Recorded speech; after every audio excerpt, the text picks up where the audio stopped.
all the algorithms have biases. We know that. There is no doubt. Having just no clue about how the algorithm is made, how it is tested, how it is trained, and where it will guide you, I mean, the democratic consequences of this bias could be huge. Free speech is a pure bullshit if nobody knows how you are guided through this so-called free speech. I'm very honored and happy to be here with the delegation. I recognize a lot of friendly faces and very familiar people here, and a lot of potential new friends. I mean, we will be debriefed about Rush and the whole initiative by the two co-chairs. But I think what's important to me to convey as well, on top of Rush and this cooperation between high schools, universities, research centers, and so on, it's about exchanging more between our students. And both of you are, I mean, you had a PhD, if I understand properly. You did a PhD as well. But it's very important for us to welcome more Indian students and to have more French students coming here. We speak about 10,000 per year, more or less. It depends on the season. Sometimes people tell me it's 9,300. Sometimes my ambassador told me it's 11,000. So it should be around 10,000 per year. Okay. We decided with Prime Minister Modi to have 30,000 by 2030. It's largely feasible. Largely feasible. On the French side, we have to simplify, and we will simplify, our sourcing, and as well as a visa facility. To have a visa which, I mean, meets the expectation of the students and is appropriate. For instance, if you have a PhD, I don't know how many years it took for you, 3 years, so many. So if I give you a visa for 1 year, I'm a little bit crazy. I create a sort of uncertainty, and probably we deliver the visa for 1 year, and you have to renew it, and so on. So it's not optimal. So on the French side, we will clearly streamline this approach in order to have something which meets the expectations and is much more practicable for the students and the schools. And by Rush, precisely, we will establish better connections in order to have a better sourcing. Because India, 10 years ago, 15 years ago, was not the #1 source of students. Let's be honest. So I want our universities and high school to do much more, but we will do as well much more in terms of administrative facilities. At the same time, I want all the Indian students to be sure that if you come to France, you have the best-in-class teaching, you have access to the research centers, and exactly the ecosystem you mentioned. With a lot of interdisciplinarity. You have, I mean, if you study in AI, you can have both, obviously, data scientists, mathematicians. You can have fundamental research with clearly the interaction with startups. But you can have as well interdisciplinarity with philosophy and other disciplines, because it's super important to have the model of AI we do believe in. And this is exactly what we have on our campus. And I want you to be sure that you can have all your different lessons, your approach, in English. Because I know that sometimes they're still exchanging with a lot of students. They say, I will not join France. I don't have a sufficient level in French language. No. You can come for a PhD, even for a master degree, and you will be teaching French, in English, sorry. Obviously, you can learn French in parallel. But you will be educated and you will have all the facilities in English. And it's very important to have that in mind, to convey to all the students here in India that we do have these facilities and this access. And my last point, because sometimes there is a source of misunderstandings, I'm making my pitch for attracting more Indian students, as you see. It's a strange argument, but in France, the costs of studies is largely less expensive than in a lot of other countries. It's not the signal, it's bad quality. I'm serious. I had a lot of students saying to me, okay, it's almost for zero. It should be a terrible level of quality. Because everywhere in the rest of the world, you have to pay a lot of money to have 1 year. It's our, I would say, collective choice in France. The taxpayer contributes much more than the student. It's more fair. You can have some contributions are non-French students, but it's much more limited than in the equivalent Anglo-Saxon universities. So we can ask for some fees. It depends, and I think it's good that each university and each high school has its own model and will be free to have its own model.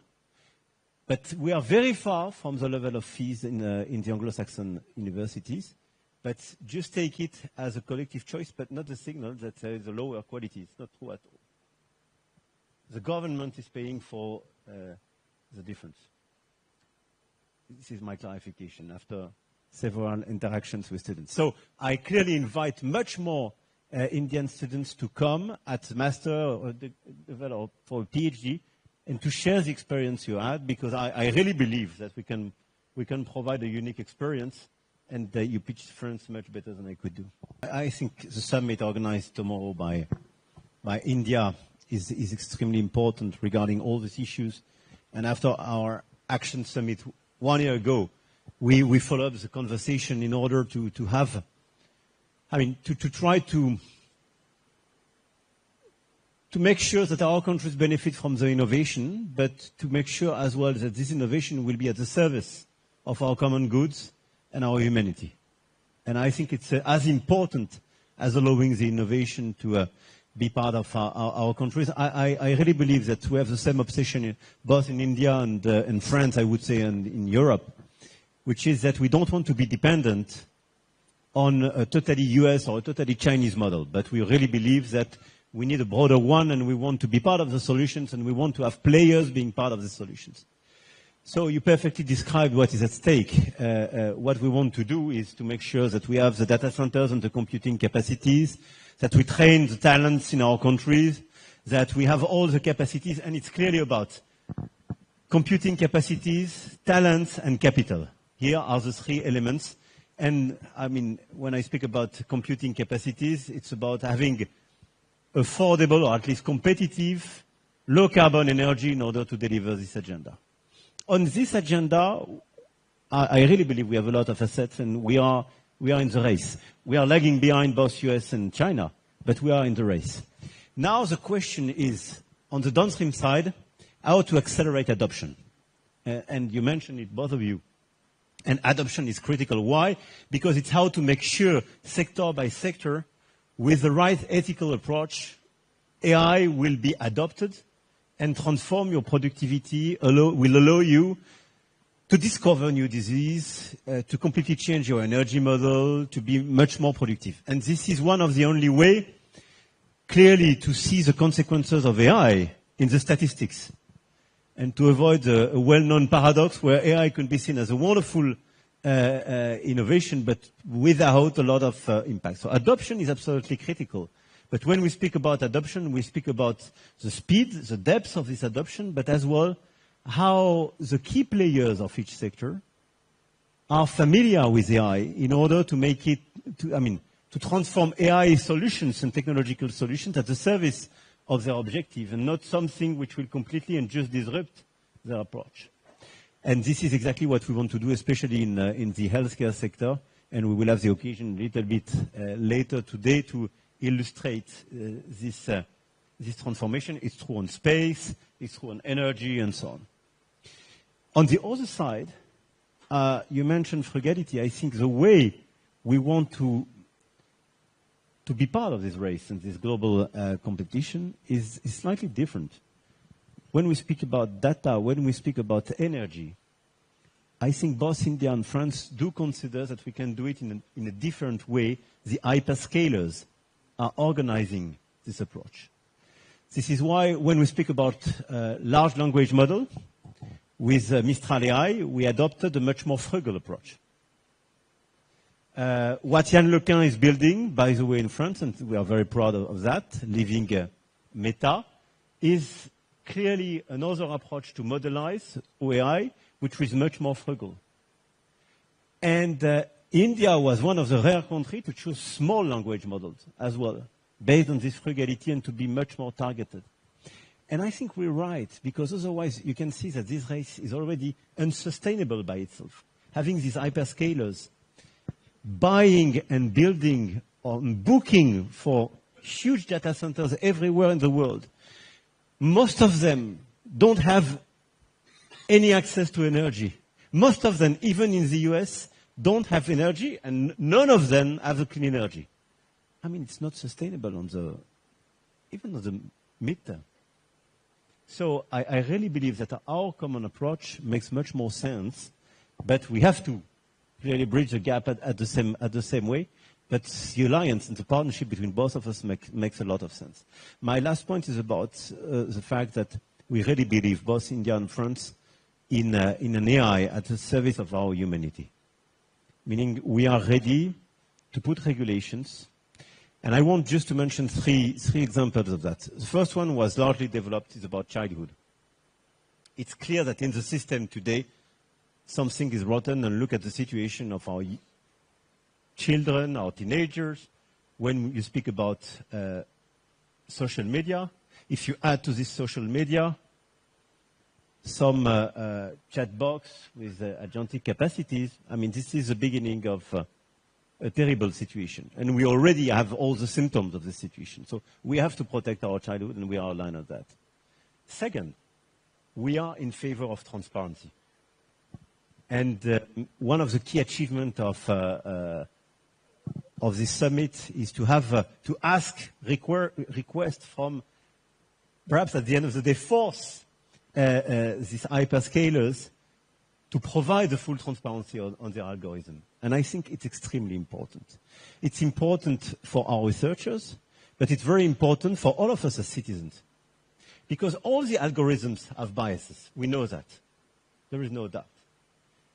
And they are so impactful when you speak about social media that having just no clue about how the algorithm is made, how it is tested, how it is trained, and where it will guide you, I mean, the democratic consequences of this bias could be huge. We don't ask for regulation by itself. We don't want the IP. But we say, I mean, just should make it transparent. You are for the free speech. Some of them claim to be in favor of free speech. Okay, we are in favor of free algorithm. Totally transparent. Because, I mean, free speech is a pure bullshit if nobody knows how you are guided through this so-called free speech, especially when it's to be guided from one hated speech to another hated speech. I just want to have a transparent road through these different speeches, and I want, by the way, to have a sort of public order. I want to avoid racist speech, hated speech, and so on. This is my. And the third one is the respect of language diversity. And it's extremely important. And I think this is something we have in common between India and France. You have at least 22 official languages, but hundreds of languages. And we are very much attached to Francophonie. And the big risk is to have just a global AI with LLMs and apps being 100% trained on English models. And on a portfolio largely dominated by the Anglo-Saxons and all the Chinese. Diversity, protection of diversity, and especially diversity of our languages, is a guarantee to avoid a lot of biases and to improve the quality of our models. And especially, you described very fairly the impact that AI could have on education. If you want a proper monitoring, I don't think that AI will replace teachers and researchers, but I think we will have to learn how to teach with AI, to have a different approach in order to improve the quality of the lessons and to have a better, probably personalized education. But it will be impactful and meaningful if precisely the model you use is trained on the right portfolio of content and trained on the right language. So I think it's very important as well if we want an ethical AI and if we want a safe AI to clearly protect the diversity of languages. Thank you.